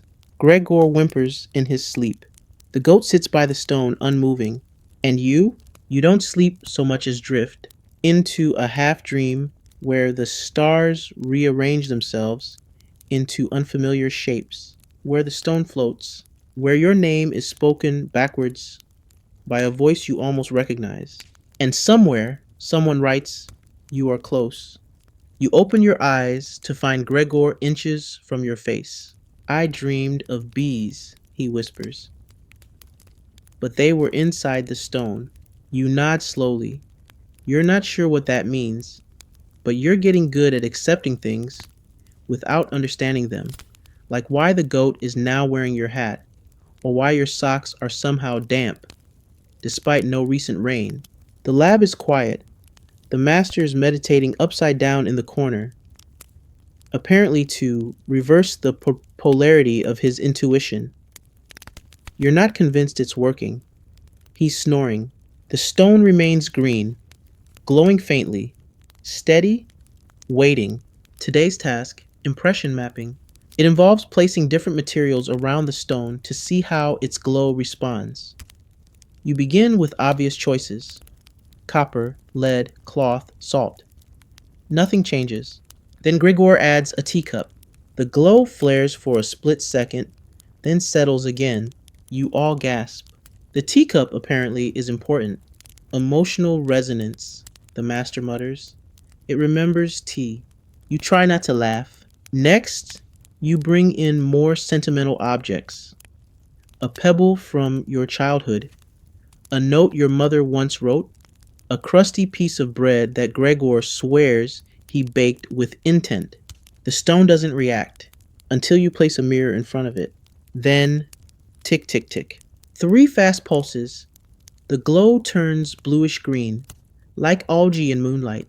The master leaps up, toppling his meditation stool in the process, and yells. She sees herself. Gregor sobs. You fetch the mop. After the mirror incident, the master suggests a break, but you all ignore him, riding the high of minor metaphysical contact like caffeinated squirrels. Afternoon arrives, so does an unexpected visitor. Madame Elira, a traveling alchemist of questionable reputation but undeniable style. She enters with a swirl of violet fabric and a scent that could be either lavender or mild anxiety. She stares at the stone. That's not from here, she says. You offer tea. She accepts. Madame Elira claims to have seen a similar stone once, buried beneath a ruined temple in the west. It too glowed. It too whispered. Eventually it cracked, and the sky wept. You ask what that means. She doesn't answer. Instead, she places her hand near the stone. It pulses. Once, she smiles, but it doesn't reach her eyes. It's listening. Gregor hides behind a sack of salt. Elira spends the evening scribbling symbols in a notebook made of pressed bark. She hums softly, off key. Occasionally, she looks at the goat like she's considering an exchange. The master is thrilled. Collaboration is the heart of alchemy, he declares. You're not so sure. Dinner is awkward. Onion stew and burnt biscuits. Elira eats silently. Gregor chews nervously. The goat devours everyone's leftovers and licks the stone's pedestal. After the meal, Elira announces, "It's ready." You all freeze. For what, you ask? She leans in. To choose. Choose what exactly is never clarified. The master nods solemnly. Gregor lights 3 candles for dramatic effect. The goat sneezes on them. 2 go out. You go to bed with questions. Too many questions. Just as your eyes close, a faint light spreads across the room. Not from the fire, not from the moon, from the stone.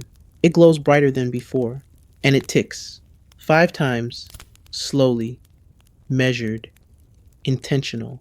Then silence. Then, on your pillow, a new note. Do not speak tomorrow. Your hands shake just a little. You sleep anyway, because what else can you do? You wake and say nothing. Not just because the note told you not to, but because somehow you don't want to. The silence feels sacred today. Heavy, but in a good way, like wool blankets in winter. Or a long pause before a meaningful yes. Gregor is already awake, crouched beside the stone, clutching a mug of herbal mush. He calls alertness broth. His eyes are wide. His lips stay sealed. The master enters wearing a silver sash and a look of intense determination. He points at a chalkboard on which he's drawn 5 concentric circles and what appears to be a potato. You don't ask. You simply nod. Madame Elira hasn't spoken either.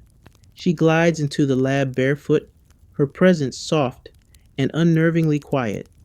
She lights 3 sticks of incense, places her palms near the stone, and closes her eyes. Nobody talks. Not even the goat, who stands at attention beside Gregor like a woolly, slightly smelly guardian. The stone is glowing.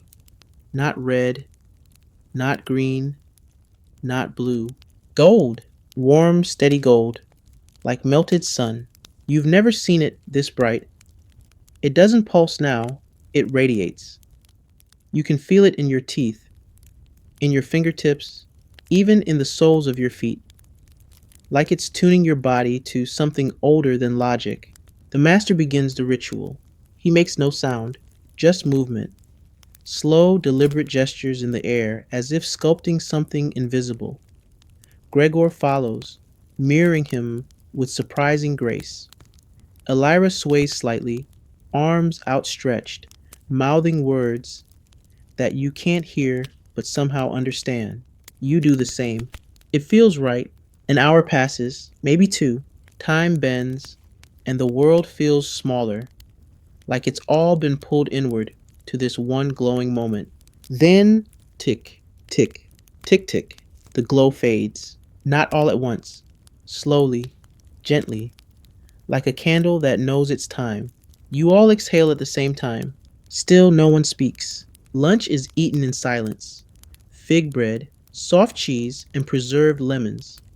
The taste feels heightened, sharper somehow. You notice the smell of mint in the air. Gregor hands you a note he's written in tiny, careful letters. She is content. You nod. The master spends the afternoon drawing new diagrams. You help organize his notes, which are increasingly made of symbols, loops, and what might be soup stains.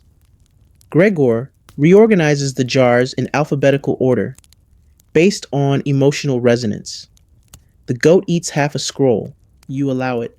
The silence holds. Evening comes, and with it, a sudden downpour. The rain hits the roof like applause. You sit by the fire, listening, watching, waiting. The stone is quiet. Its glow is gone, but not forgotten. The table where it sits still feels charged, not threatening, just aware, like the afterglow of a powerful dream. Later, as the others begin drifting towards sleep, you find a fresh note beside your mat. You heard her, didn't you? You don't know who wrote it, but you nod anyway, because yes, you did. It wasn't words, not exactly, more like understanding, a sense of being seen, known, accepted. You lie back. Gregor is already snoring. The goat curls at your feet. The master mumbles equations in his sleep. And Elira, she sits by the embers, eyes closed, humming something gentle. Outside, the rain slows to a whisper. Inside, all is still. And you fall asleep without a blanket, warmed by something deeper than firelight. Morning arrives dressed in gold. Not metaphorical gold, actual gold. Well, light that looks like gold, spilling in through the warped window panes and dancing across the dusty floor like it's been waiting all night for its cue. You blink awake, feeling lighter than usual, less cursed, more mildly enchanted. Gregor greets you with a smile and a sunflower pinned to his shirt. She dreamed of bees again, he says. You nod. You've stopped questioning the bees. The master is already at the work table, deeply focused, painting sigils on thin parchment with a brush made from goat hair. Goldie, predictably, is missing a patch of fuzz and looking mildly offended. The paint is metallic, catching the morning light. Every stroke feels like it has intent, as if the brush knows something the ink doesn't. Today's agenda, according to the master's scribbled note on the breadboard, is reinforce containment circle, expand on harmonic blueprint, reheat soup, important, create living conduit. You squint at the last item. Gregor leans in. He thinks the stone wants to speak through something or someone. You suddenly wish you hadn't read that line before breakfast.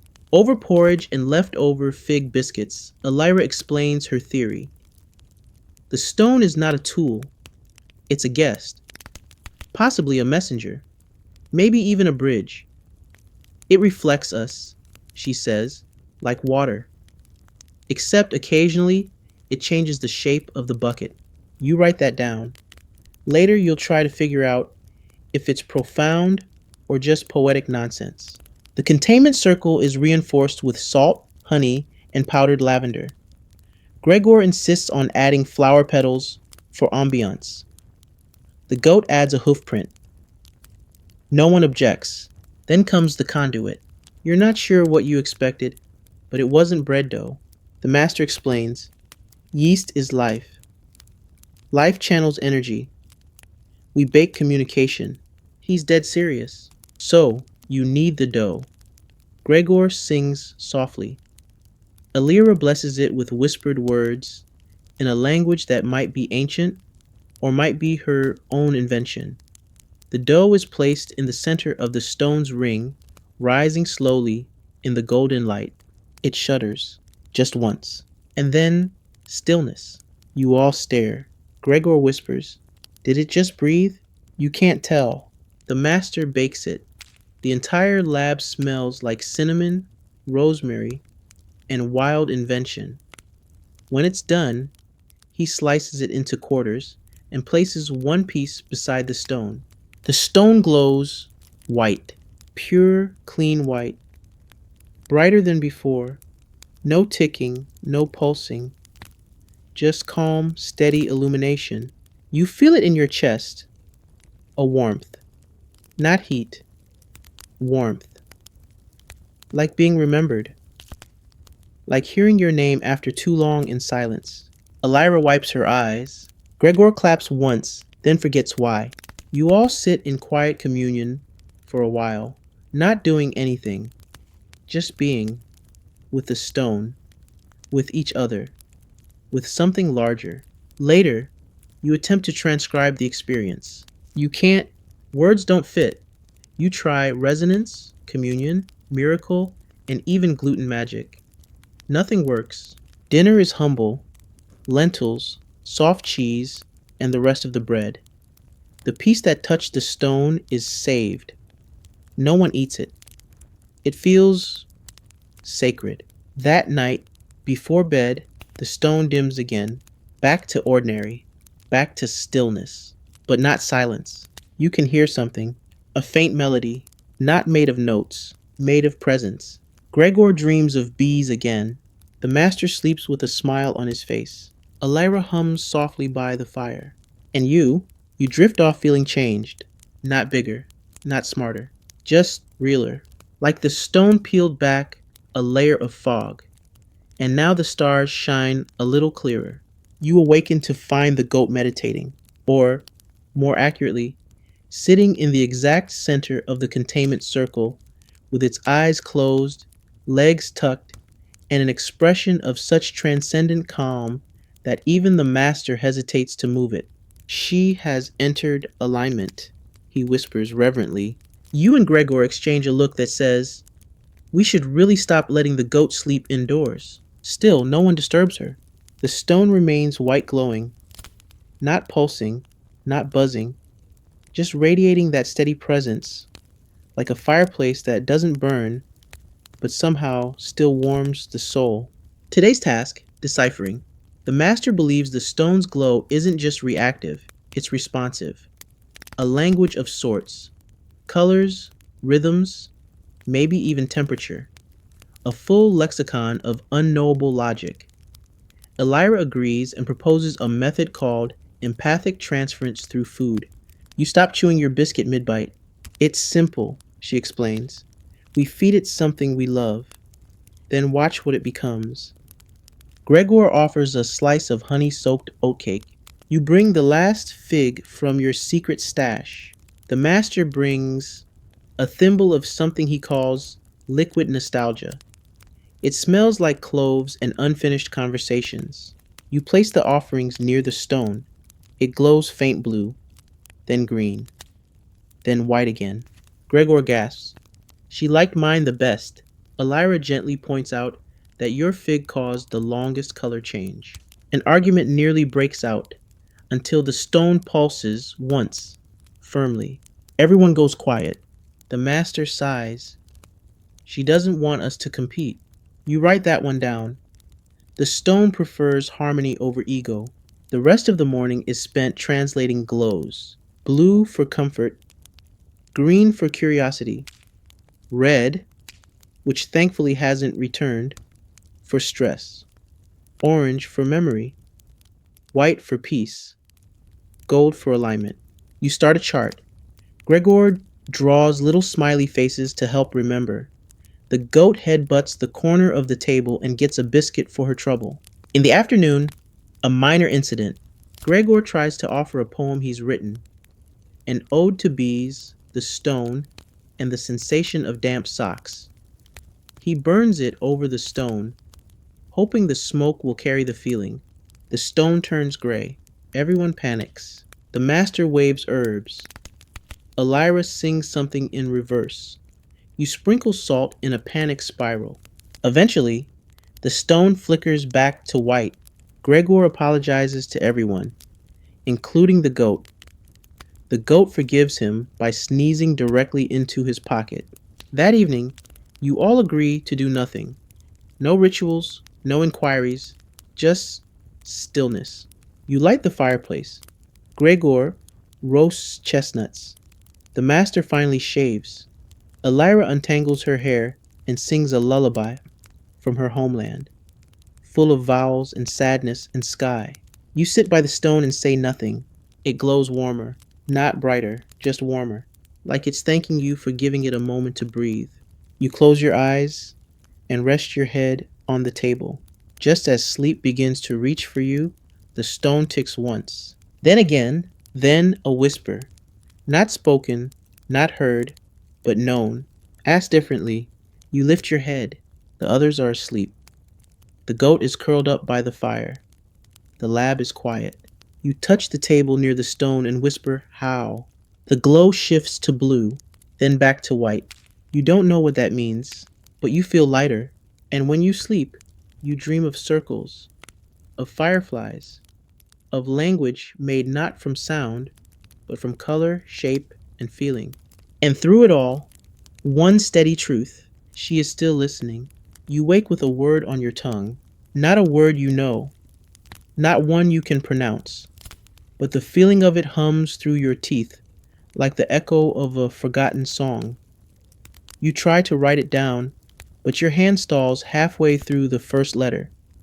It looks like a spiral, wearing a hat. Gregor is making tea. Elira is drawing stars on the windows with soot. The master standing motionless in front of the stone, holding a spoon and muttering, today's the day. You're not sure which day that is, but you go along with it. The stone is glowing again, gold this time, but different than before, deeper, dimmer, like the last light before a sunrise, or the one flickering in the hallway when you're sure nobody else is home. She's preparing, Elira whispers. For what? Gregor asks. She hasn't told me yet. No one says, ominous, but everyone thinks it. The master announces the plan. One final ritual. One last question. Gregor immediately volunteers to ask it. He's overruled. Instead, you're chosen, possibly because you haven't passed out, declared yourself royalty, or burned anything this week. A solid track record by local standards. The ritual setup is minimal. No fire, no herbs, no sacred chalk, just quiet.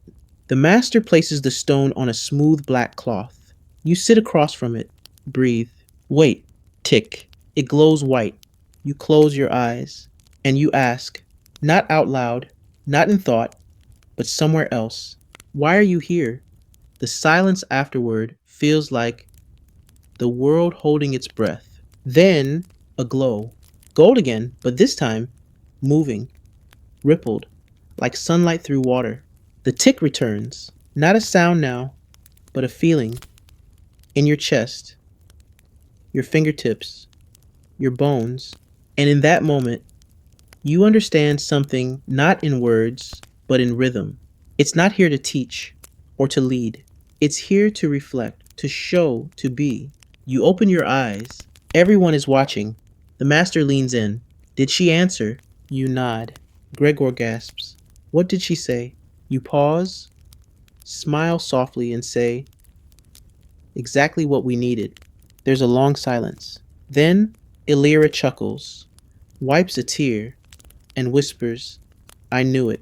The rest of the day passes in quiet satisfaction. No more experiments, no more chalk, no more glowing goat interventions. You all just exist together. Even the stone dims to a soft, pulseless gray, not dead, not gone, just resting. Like a friend who doesn't need to talk to feel close. You and Gregor sweep the lab. Alara writes one last line in her bark-covered notebook and presses a kiss to its cover. The master hums and begins baking, just because. And the goat? She finally lies down beside the stone, rests her head on the velvet, and lets out a long soul sigh. Dinner is the best yet. Roasted vegetables, fresh bread, and something Alira calls memory soup. No one asks what's in it. It tastes like warmth, laughter, and rain on old wood. Before bed, you place a candle near the stone. It doesn't glow, but somehow the room feels brighter. That night, you dream not of bees or fire or mystery. You dream of a field, of stillness, of a stone, not glowing, not ticking, just resting beside you.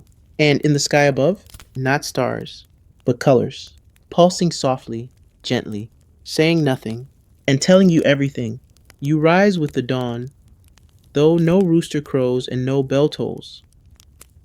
The air is still, the kind of still that makes you wonder if the world itself is catching its breath. A fog clings low to the floorboards, soft and curling like the last memory of a dream. The stone no longer glows. It just is. You find yourself tiptoeing around it, not out of fear, but reverence. Not because it might do something, but because it already has. You don't need it to perform anymore. You just want it to rest. Gregor is up early too, baking something that smells suspiciously like the biscuits from day 3, but with more cardamom and fewer existential questions. He hums as he works, the same little tune he's hummed every day, though today it somehow feels more in tune with the world. The master does not speak. He simply smiles, a little crookedly, and hands you a page from his private journal. On it is a single symbol, a spiral nested inside a square, surrounded by 7 dots. It came to me in a dream, he says. Elira appears last. She's already packed. Her violet cloak flows like smoke as she ties up her satchel, with fingers that tremble just slightly. I'll return, she says. Or maybe I won't. Either way, keep listening. You nod. Mid-morning is spent in shared tasks, sweeping, folding, baking, sealing jars, ordinary things, grounding things. The master lets the goat nibble a page from one of his older scrolls. She's earned it, he says. Gregor finds another note tucked beneath the stone's velvet mat. It simply reads, You're ready. He cries. You hand him a biscuit. By afternoon, the lab is sun-drenched and quiet. Alira leaves without fanfare, vanishing into the path between the hills. The master naps. Gregor writes a letter to someone who probably doesn't exist. You sit with the stone. You don't ask anything. You don't expect anything. You just sit. Evening arrives like a soft exhale. The fire crackles low. Outside, the breeze smells of wild mint and old stone. And when you finally lie down, it's not with anticipation or curiosity. It's with peace. Not the loud, triumphant kind, the soft kind. The kind that glows without glowing, that hums without sound, that speaks without saying a word. And now, as the light fades from our little alchemical corner of the world, you feel yourself sinking, slowly, softly, into the quiet beneath all noise. No more goats clambering over scrolls. No more ticking stones or mystic biscuits, just breath, slow and warm, in and out. The air cooler now, gentle against your skin. Maybe the fire has gone out. Maybe it just hums low, its warmth still cradling the room like a memory that lingers in your bones. You're not cold. You're not lost. You're resting. There's nothing to understand now. Not fully. Not tonight. The questions can wait. The spiral symbols and moon charts, the goose feather rituals and mirror glow moments, they've all folded themselves away for now, tucked into the corners of your thoughts, like bookmarks in a book you'll return to someday. Even the stone, that strange and shimmering presence, is still, silent, but not gone. Just quiet, like you, like the world outside your window, where night has painted everything in soft velvet and the wind whispers lullabies to the trees. So let yourself drift. You've earned it. Let go of wondering. Let go of effort. Let go of that one tiny voice still trying to figure out what it all meant. It was enough just to be here, to listen, to ask, to rest. Let your breath soften. Let your limbs grow heavy. And as the last light flickers from your mind, know this: you were seen, you were heard, and you are safe.